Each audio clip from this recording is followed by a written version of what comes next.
أعوذ بالله من الشيطان الرجيم. بسم الله الرحمن الرحيم. الحمد لله رب العالمين الرحمن الرحيم مالك يوم الدين. إياك نعبد وإياك نستعين. اهدنا الصراط المستقيم صراط الذين أنعمت عليهم غير المغضوب عليهم ولا الضالين. آمين. إن الحمد لله نحمده ونستعينه ونستهديه ونستغفره ونعوذ بالله من شرور أنفسنا ومن سيئات أعمالنا. من يهده الله فلا مضل له ومن يضلل فلا هادي له. أشهد أن لا إله إلا الله وحده لا شريك له وأشهد أن محمدا عبده ورسوله. قالوا سبحانك لا علم لنا إلا ما علمتنا إنك أنت العليم الحكيم. قال رب اشرح لي صدري ويسر لي أمري واحلل عقدة من لساني يفقه قولي. أما بعد، السلام عليكم ورحمة الله وبركاته.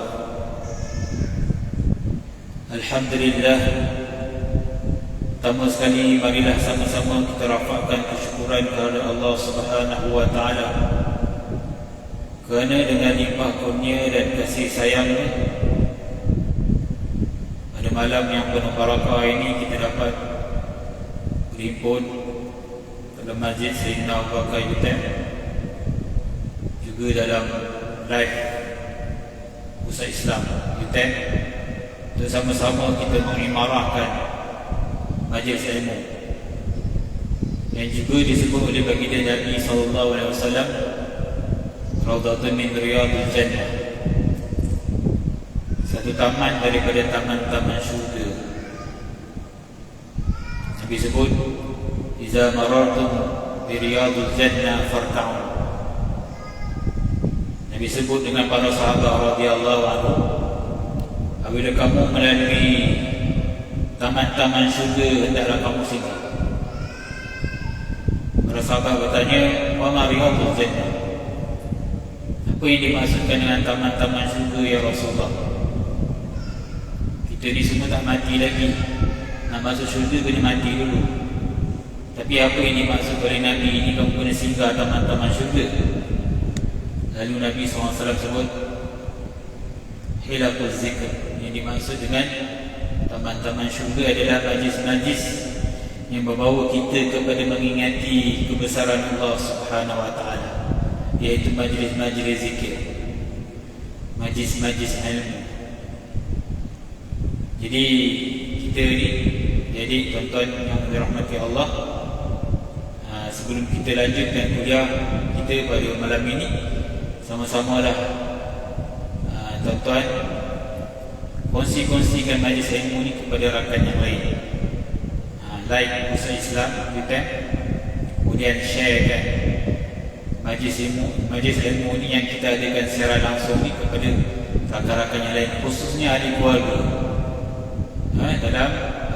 Dalam media sosial dan WhatsApp kita sebar-sebarkan. Nabi sebut dalam satu hadis, "Ad-dalu 'alal khairi kafa'ili."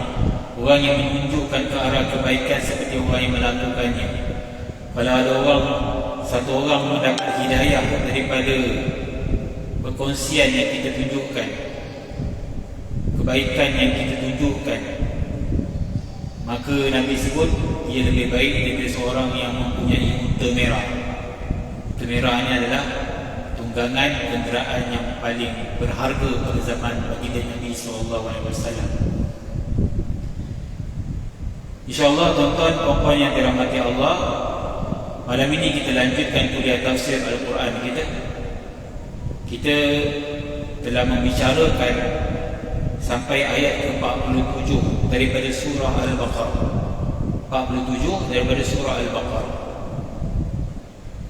Jadi tuan-tuan puan-puan yang juga bersama kita secara langsung live ini, bolehlah rujuk Quran terjemahan sementara kita menunggu waktu Isya. Masa yang tidak begitu lama antara maghrib dan Isya ni, kita gunakan masa yang ada ini semangat kita tadabbur Al-Quran. Khairukum man ta'allama Al-Qur'ana wa 'allama, kata Nabi SAW. Sebaik-baik kamu, sebaik-baik manusia orang yang mempelajari Quran, kemudian ajar pula kepada orang lain. Itu sebaik-baik manusia. Mudah-mudahan Allah Ta'ala golongkan kita di kalangan golongan yang terbaik dalam umat baginda Nabi SAW. Waalaikumsalam warahmatullahi wabarakatuh. Abang Zuhaimi alias ahlan wa sahlan, yang sama kita lelaki ni, yang mengikuti kita, sama-sama kita ikutilah perkongsian majlis ini. Surah Al-Baqarah ayat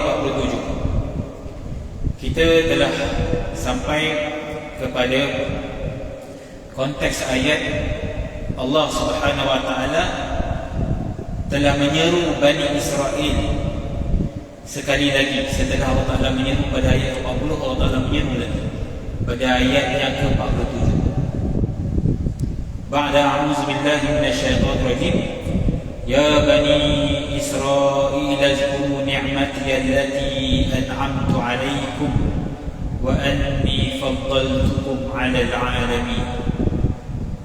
Wahai anak cucu Israel, wahai Bani Israel, ingatlah nikmatku yang telah aku anugerahkan kepadamu, dan ingatlah pula bahawasanya aku telah melebihkan kamu atas segala umat. Di dalam ayat ini Ibnu Katsir rahimahullah menjelaskan bahawasanya Allah Subhanahu wa taala mengingatkan Bani Israel akan berbagai nikmat yang telah dianugerahkan kepada nenek moyang mereka serta para pendahulu mereka. Juga keutamaan yang telah diberikan kepada mereka berupa pengutusan para rasul dari kalangan mereka sendiri serta penurunan kitab-kitab kepada mereka, dan diutamakannya mereka atas umat-umat yang lain pada zaman mereka, sebagaimana firman Allah Subhanahu wa taala dalam surah Al-Maidah ayat 20. Wa idh qala Musa liqaumihi ya qaumi dhkuru ni'matallahi 'alaikum idh ja'ala fiikum anbiya'a wa ja'alakum muluka wa ataakum ma lam yu'ti ahadan minal 'alamin.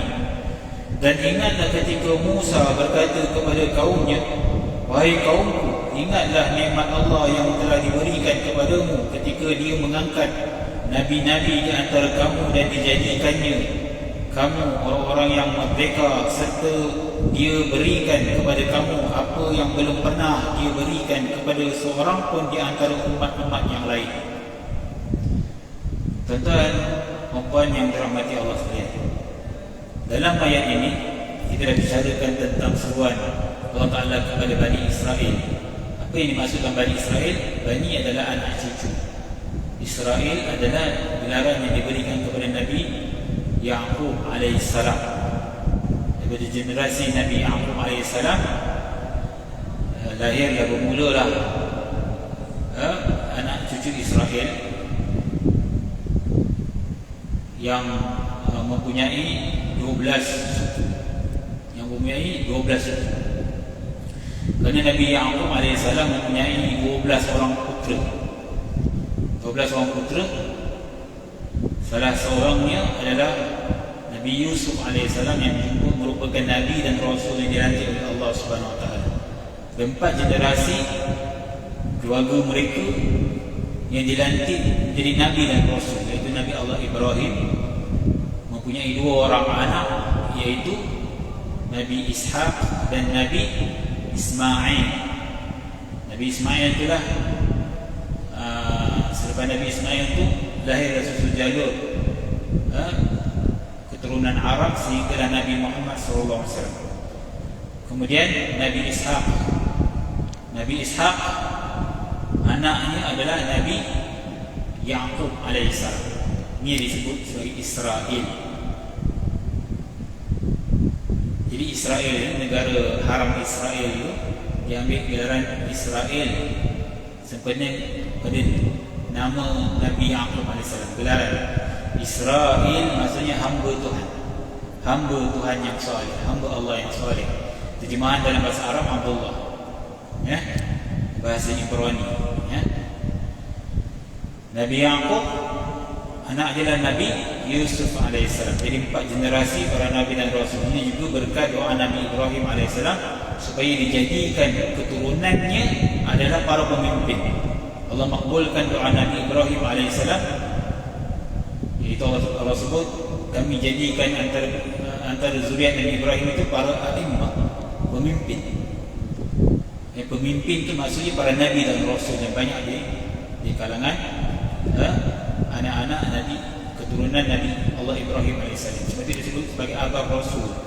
Nabi Ibrahim disebut sebagai bapa sekalian Rasul. Kerana daripada keturunannya lah lahir beberapa ratus para Rasul dan Nabi. Jadi seruan ini adalah seruan yang mulia. Wahai anak cucu Israel, iaitu wahai anak cucu hamba kami yang saleh Yaqub AS. Walaupun orang-orang Yahudi ini cenderung melakukan kemaksiatan, keburukan, kefasadan, tetapi Allah tetap memanggil mereka dengan panggilan yang mulia untuk memujuk mereka. Ini sebagai satu metode tarbiyah bagi kita. Kalau kita punya anak-anak yang mungkin, ramai anak-anak tu ada satu orang yang mungkin degil ataupun nakal, kita tetap memanggil dia dengan panggilan yang mulia, panggilan yang memuji. Wahai anak abah yang soleh, anak abah yang bijak. Walaupun dia nakal, dia anak abah yang bijak, supaya menjadikan semangat, motivasi bagi dia untuk menjadi orang yang baik. Satu doa. Jadi Allah Ta'ala memanggil mereka dengan panggilan yang baik. Kamu kena ingat, datuk kamu orang soleh dulu. Wahai anak cucu kepada datuk yang soleh. Itu maksudnya. Uzkuru ni'mati allati an'amtu alaikum. Kamu kena kenang nikmat-nikmat yang aku kurniakan, yang aku berikan kepada kamu dulu, nenek moyang kamu dahulu. Dan ini satu pengungkitan. Dan kita tahu satu pengungkitan ini, mengungkit kebaikan ini tidak baik kepada manusia. Kita diharamkan untuk mengungkit apa yang kita berikan. Betul? Tak boleh. Orang tu bila dah buat baik, dia tak boleh mungkit. Wah, macam ni kau balas aku dulu kau tak ingat aku belanja kau makan contohnya. Dulu aku pernah bantu kamu, sampai sekarang kau sampai hati buat aku macam ni. Kita mungkit. Jadi mungkin ni haram dalam Islam. Tidak boleh mungkit. Dalam firman Allah Ta'ala yang lain, Allah Ta'ala sebut, Ya ayyuhallazina amanu la tubtilu sadaqatikum bil manni wal adha. Mannan. Wahai orang-orang yang beriman, janganlah kamu mengungkit mannan wal adha. La tubtilu sadaqatikum bil manni wal adha. Janganlah kamu membatalkan sedekah-sedekah kamu. Kerana kebaikan yang kita lakukan adalah satu sedekah. Tetapi bila kita mengungkit kebaikan yang kita lakukan dahulu kerana habuan dunia, maka Allah Ta'ala telah meletakkan itu sebagai satu pembatalan sedekah. Boleh terbatal kita punya kebajikan bila kita mengungkit kebaikan itu kepada orang lain. Kamu jangan membatalkan sedekah kamu, kebajikan kamu dengan mengungkit kebaikan wal adha, dan menyakiti orang. Dan tentu kalau mengungkit akan menyakiti hati orang lain. Kita suka ke orang yang buat kebaikan pada kita, lepas tu satu hari kita tegur dia, mungkin satu teguran yang munasabah, kita pun, orang tu pun mengungkit, kau pun tak sedar diri dulu aku bantu kau. Kita suka,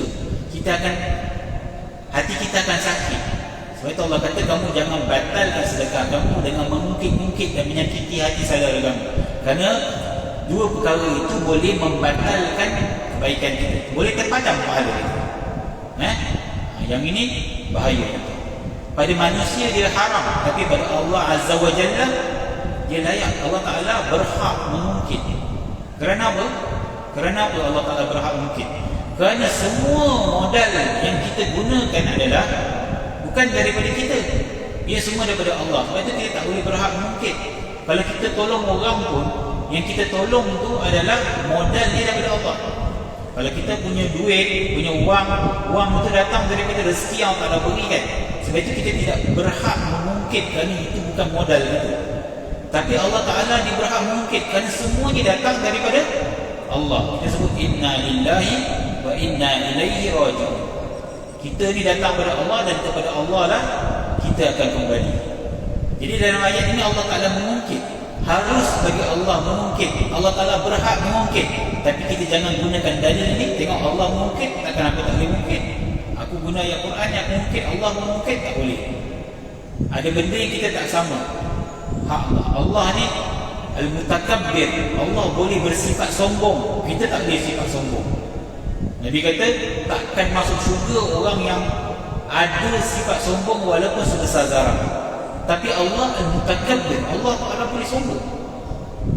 Al-Mutakabbir. Jadi kita tak boleh ambil sifat itu. Begitu juga sifat mengungkit, kita tak boleh ambil sifat mengungkit. Kerana sifat mengungkit ni Allah Ta'ala, hanya Allah Ta'ala saja boleh. Allah kata, kamu kena ingat aku punya jasa dulu, aku punya nikmat yang aku telah beri pada nenek moyang kamu. Konteks ayat ini adalah konteks Yahudi di Madinah ketika zaman Nabi SAW, bukan zaman Nabi Musa. Kerana ayat ini turun pada Nabi SAW, Nabi Muhammad SAW. Dan di Madinah antara rakyat Nabi SAW adalah banyaknya di kalangan orang-orang Yahudi. Orang Yahudi yang telah menetap lama di Yathrib. Dan ayat Quran ini juga turun kepada mereka supaya mereka ni kenangkan nikmat yang Allah Ta'ala beri kepada mereka. Kerana mereka ni telah menolak Nabi SAW. Mereka tidak boleh menerima kenabian Nabi terakhir. Allah nak bagi tahu yang lantik Nabi ni bukan manusia. Dia bukan dilantik melalui mesyuarat agung seperti kamu yang mesyuarat agung nak lantik siapa Nabi. Tidak. Kamu tidak berhak melantik Nabi dan Rasul. Yang melantik Nabi dan Rasul adalah yang melantik Nabi kamu dahulu. Musa, Isa, Ibrahim, Ya'qub. Tuhan yang sama melantik Nabi akhir zaman. Kamu tidak boleh membantah. Kalau kamu membantah, yang ini yang aku nak mungkin, Allah Ta'ala mungkin, kamu kena kenang nikmat. Sebab salah satu nak bagi orang ni rasa bersalah apabila dia teringat nikmat yang telah dia dapat dulu. Contohnya kita kan, sebenarnya tak bagus mungkin, tapi kalau orang ingatkan kita, contohnya kita ni tamak sangat kan, nak belanja kawan pun tak boleh. Oh macam ni kau dulu kau tanya kau susah, walaupun sebenarnya tak boleh, kita tak boleh mungkin. Dulu kau tanya kau susah, aku juga percaya. Kalau kita ni orang yang dicakap macam tu, dia ada dua benda. Pertama, kita rasa geram, kenapa dia mungkin. Yang kedua, kita tak ingat kebaikan dia. Bila dia ingat dia, oh betul lah dia pernah tolong aku lah, rasa bersalah. Betul lah, kenapa kau tak boleh tolong dia, rasa bersalah. Jadi Allah, pemungkitan Allah Ta'ala ini nak menimbulkan rasa bersalah di kalangan orang-orang Yahudi Madinah supaya mereka ni sedar diri mereka. Yang mana mereka kata bangsa kami adalah bangsa yang paling mulia atas dunia. Sebab bangsa kami ni banyaknya dilantik pada Nabi dan Rasul. Kenapa Nabi yang terakhir ni dilantik di kalangan bangsa Arab? Allah menyedarkan mereka. Kamu kena kenang nikmat. Dulu Nabi yang mula-mula dilantik bukan Bani Israel pun, Nabi Adam AS. Kemudian banyak Nabi dan Rasul dilantik di kalangan Bani Israel. Kenapa?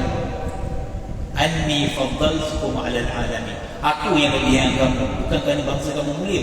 Aku yang lebihkan kamu. Inni faddaltukum 'alal 'alamin.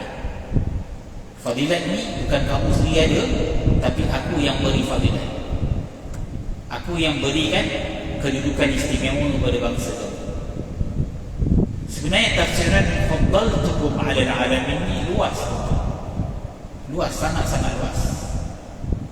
Antaranya yang sebut tadi lah ayat Quran yang kita baca tadi, kerana banyaknya Nabi dan Rasul dilantik, tak ada satu kaum pun yang dilantik paling banyak Nabi dan Rasul melainkan Bani Israel. Ini salah satu nikmat yang Allah Ta'ala berikan. Tapi dalam masa yang sama, itu juga satu kalau kita tengok di sebaliknya pun, orang yang banyak Nabi dan Rasul boleh jadi juga kita katakan kerana bangsa mereka sangat degil, sebab itu dilantik banyak Nabi dan Rasul untuk membetulkan mereka. Itu pun tersirat, tengoklah dari sudut kemuliaan kita boleh tengok, oh ramainya Nabi dan Rasul itu kemuliaan. Tapi dari sudut degilnya Bani Israel itu boleh jadi juga, sebab itu dia dilantik banyak Nabi dan Rasul. Kemudian antara tafsiran yang mengatakan fadilat yang Allah Ta'ala beri pada mereka adalah beberapa fadilat, antaranya 8 fadilat, 8 keistimewaan yang Allah Ta'ala berikan kepada mereka yang Allah Ta'ala tidak beri kepada orang lain, dan Allah Ta'ala tidak beri kepada bangsa lain. Allah akan perincikan satu persatu pada ayat selepas. Antaranya ayat 49, Allah Ta'ala mulakan wa iznajjainakum min ali fir'auna yasumunakum su'al azab yuzabbihuna abna'akum wa yastahyuna nisa'akum. Kamu kena ingat, aku selamatkan kamu kepada apa yang kamu takutkan dulu, seorang raja yang zalim, iaitu Fir'aun. Aku selamatkan kamu ketika mana kamu rasa memang mampu aku, matilah kami, tak ada orang yang boleh menyelamatkan kami. Mereka lari dengan Nabi mereka, Nabi Musa AS, sehingga tepi pantai. Lalu bala tentera Fir'aun dengan bala tentera beribu-ribu yang mengejar mereka, dikepung dengan lautan. Lalu mereka telah nampak sakaratul maut, biarlah kami. Sebab Fir'aun adalah raja yang paling ditakuti oleh Bani Israel. Kerana Fir'aun ni telah menjadikan Bani Israel ni hamba abdi. Kerana Fir'aun telah bermimpi bahawasanya ada satu orang lelaki di kalangan Bani Israel yang dilahirkan di kalangan Bani Israel yang akan mengancam kerajaan ni. Sebab itu dia memerintahkan supaya dia punya tentera-tentera menangkap anak-anak lelaki yang baru lahir di kalangan Bani Israel dan menanamnya hidup-hidup, menyembelih dan menanamnya hidup-hidup. Yuzabbihuna abna'akum wa yastahyuna nisa'akum, menyembelih anak-anak lelaki dan membiarkan anak-anak perempuan. Sebab apa? Fir'aun mimpi anak lelaki akan lahir daripada Bani Israel yang akan mengancam kerajaannya. Dengan izin Allah, satu bayi lelaki diselamatkan, dan itu adalah Nabi Musa AS. Sebab itu Fir'aun cukup anti pada Bani Israel, dia jadi hamba abdi.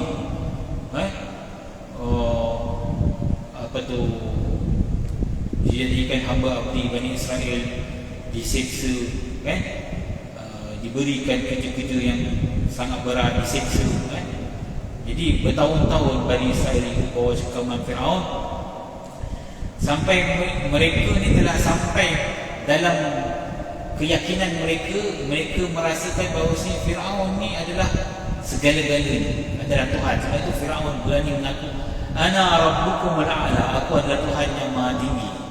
Sebab antara istidraj yang telah berikan kepada Nabi kepada Fir'aun AS, ialah Fir'aun ini tidak dimudaratkan dengan satu kesakitan pun, tidak pernah sakit. Dan Bani Israel merasakan dia tidak lepas daripada Fir'aun, dan dia rasa sampai bila-bila dia tak lepas. Dan apabila mereka mengikut Nabi Musa, mereka menyalahkan Nabi Musa AS dan saat mereka sakaratul maut. Tetapi Allah Ta'ala telah menyelamatkan.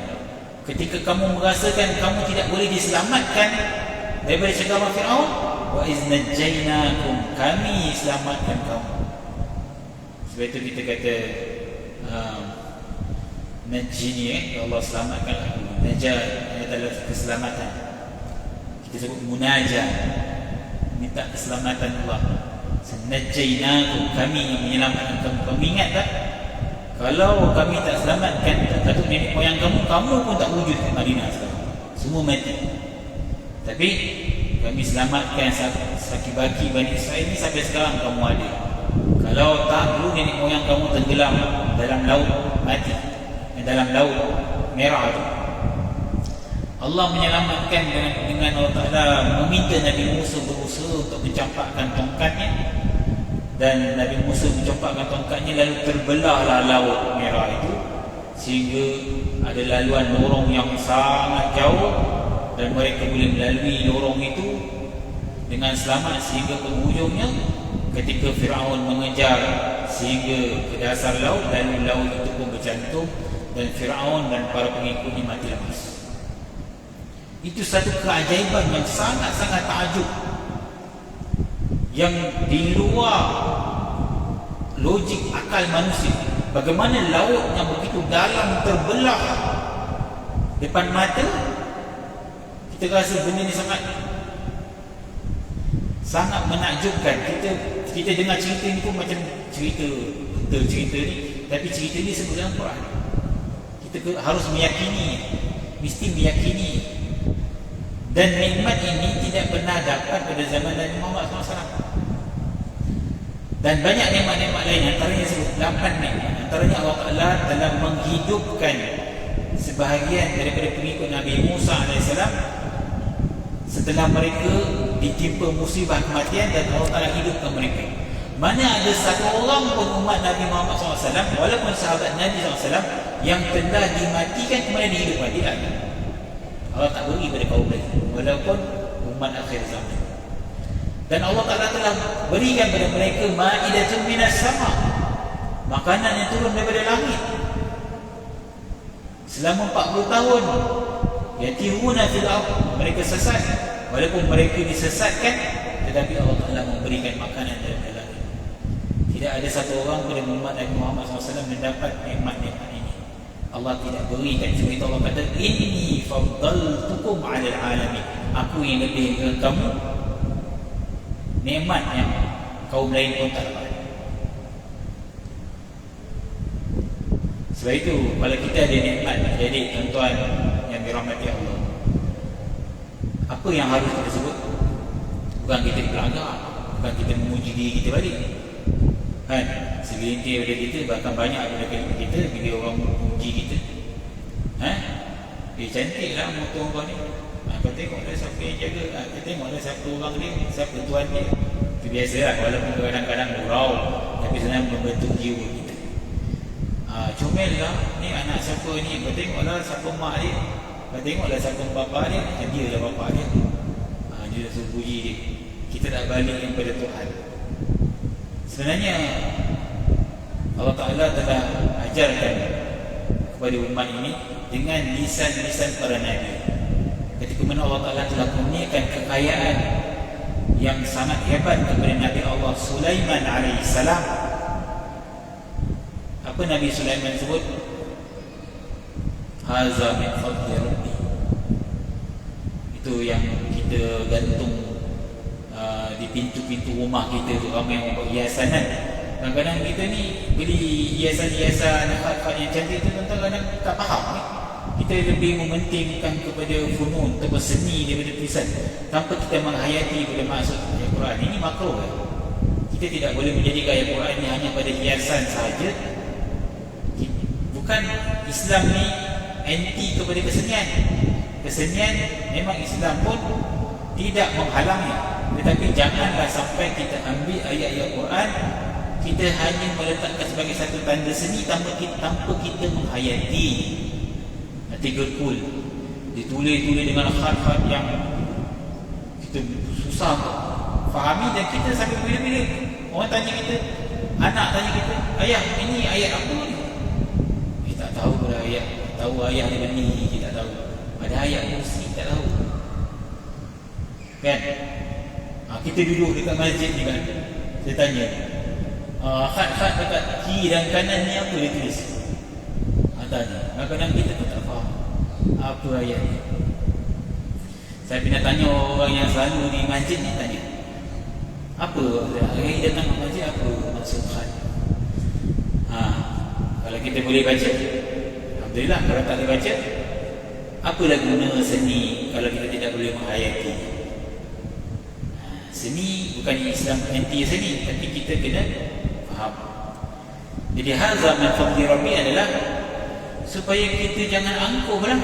Kalau kita ada rumah yang besar, kereta yang besar, pangkat yang besar, kita masuk rumah, dekat pintu rumah kita, hadza min fadli rabbi. Kau jangan belagak, ini fadilat yang Allah beri pada kamu. Engkau dulu tak ada apa-apa pun. Engkau dulu telanjang, Allah yang beri pakaian. Engkau dulu miskin, Allah yang beri harta.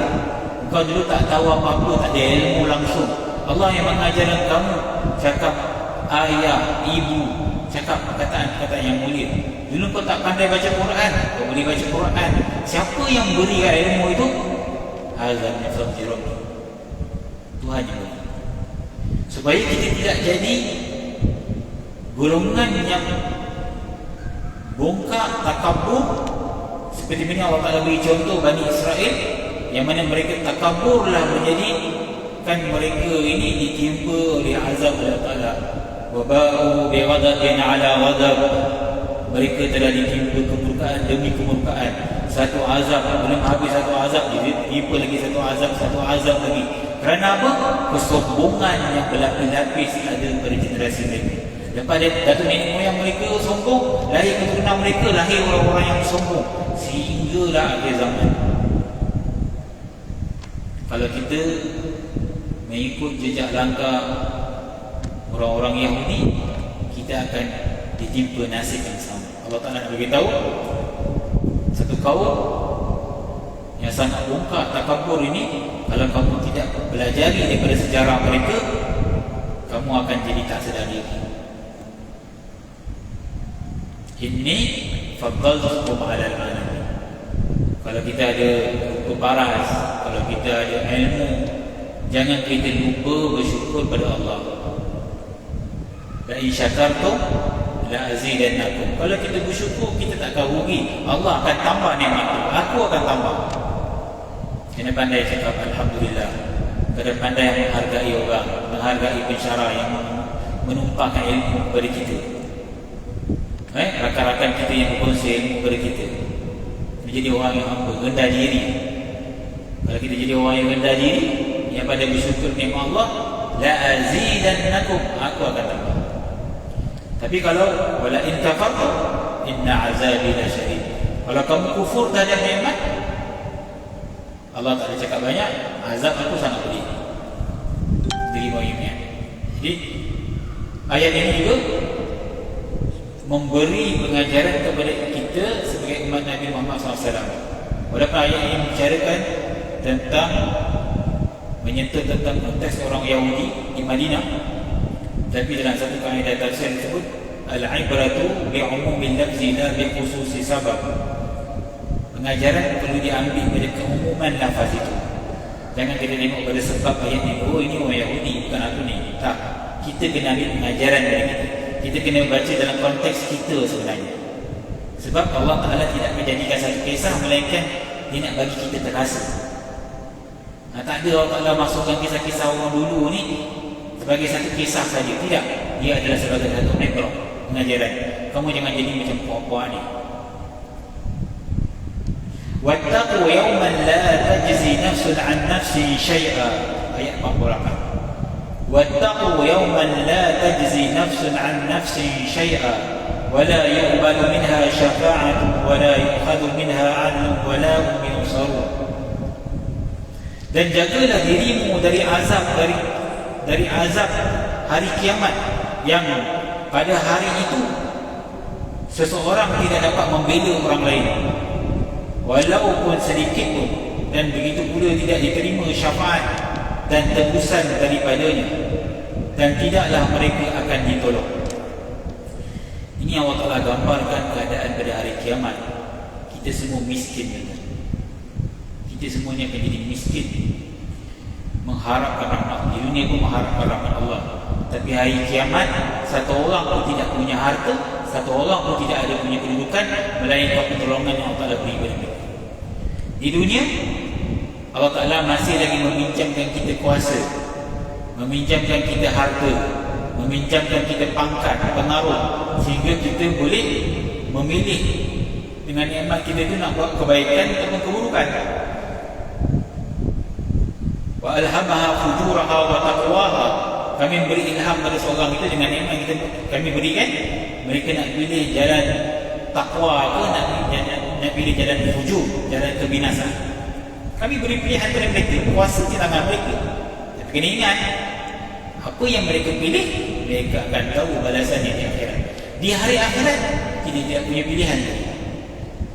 Siapa yang buat kebaikan, dia akan mendapat balasannya. Dia tidak boleh memilih balasan apa yang dia nak. Dia hanya menerima hari pembalasan. Allah kata kamu kena ingat pada satu hari nanti, iaitu hari kiamat, satu orang tak boleh jadi pembela orang lain. Hari ini kita boleh cari lagi. Kalau kita buat salah, kita rasa kita boleh kelok kat sini, mungkin dari segi perundangan boleh menang ni. Pihak yang lawan kita pun tak cukup bukti, kita pun panggil keluar upah dia supaya dia membela kita. Dan silap-silap peguam yang licik, dia cakap ini dia boleh menang kes. Kalau dia ni cukup bukti-bukti, walaupun dia di pihak yang batin, dia boleh menang kes. Kerana apa? Dia ada orang yang membela dia. Hukum duniawi, manusia melihat kepada bukti. Yang pihak yang benar ni mungkin silap ni dia tak ada bukti-bukti, tapi ni pihak yang benar. Jadi manusia, hakim memihak kepada yang ada bukti. Hakim tak tahu mana satu batil, mana satu ni. Tapi peguam ni yang boleh. Sebab itu orang yang kerja peguam ni kena hati-hati. Dia mesti berpihak kepada kebenaran. Jangan sampai dia tahu yang ini pihak ni salah, tapi kerana duniawi dia menjadi peguam bela kepada pihak yang salah setelah dia mengetahui kebenarannya, kerana untuk mengutip hasil duniawi. Allah ada sebut dalam ayat yang lain, jangan memihak kepada orang yang batil. Ya. Jadi dekat akhirat tak ada peguam bela, tak ada orang nak bela kita. Bahkan di hari kiamat, di mahsyar, nanti kita minta syafaat para Nabi. Nabi pun tak boleh bagi syafaat. Nabi Adam dia kata, nafsi, nafsi, aku dulu pun melakukan kesilapan, aku pun tengah fikir nasib aku, pergilah orang lain. Tak ada orang yang boleh bagi. Ya. Wala yaqbaluha minha syafaat, tak ada syafaat. Dan tak ada orang yang boleh memberi tebusan kepadanya, dan mereka tidak akan ditolong. Dalam ayat ini satu keunikan yang kita kena lihat. Ayat ini Allah Ta'ala menceritakan tiga jenis pertolongan. Iaitu yang pertama adalah pertolongan orang yang kita hormati, iaitu orang yang membela. La tajzi nafsun an nafsin syai'an. Orang yang membela kita, umpamanya seorang itu mendapat pengampunan raja apabila dia melakukan kesalahan jenayah, kemudian dia mendapat pengampunan raja, maka dia bersyukur kerana orang yang mulia, yang terhormat memberikan pengampunan padanya.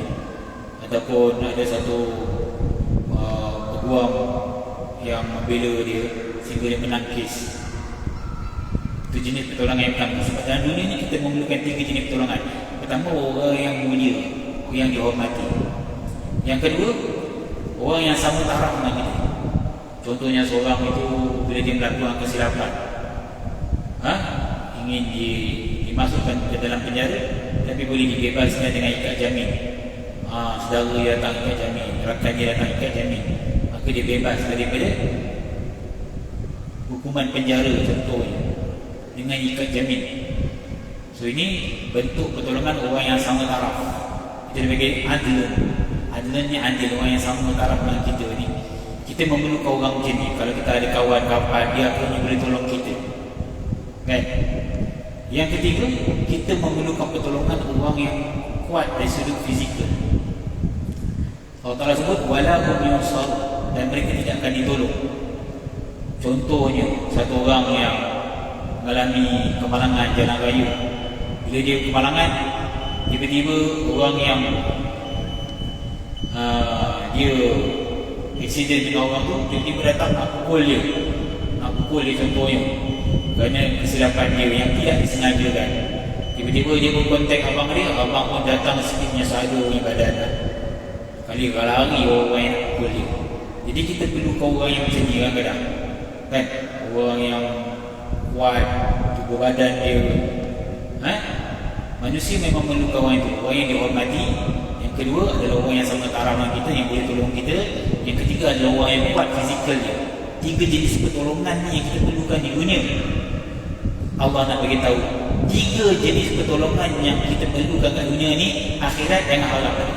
Tak ada. Allah nak bagi tahu. Jadi tengok semua lah Allah sebut sini. 3 jenis pertolongan yang manusia perlukan kat dunia, akhirat jangan harap.